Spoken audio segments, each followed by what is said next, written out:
I was reverse engineering a popular laptop's BIOS firmware when I stumbled upon an obscure optimization technique that blew my mind. It was related to how the firmware handles power state transitions, specifically when the CPU goes from C8 to C6 sleep states.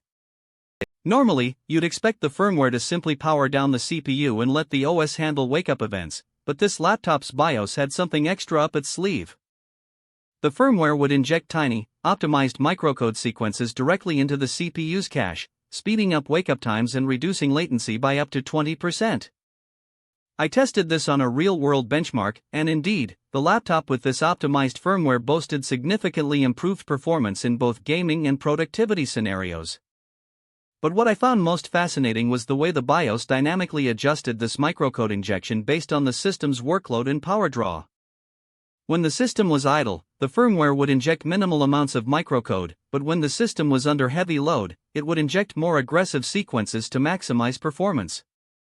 This adaptive approach led to an incredible 35% reduction in power consumption when the system was idle and a 10% boost in performance when under load.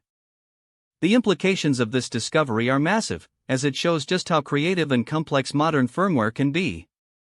If you want to learn more about optimized firmware and how it can revolutionize your system's performance, hit that like button and subscribe to our channel for weekly tech insights.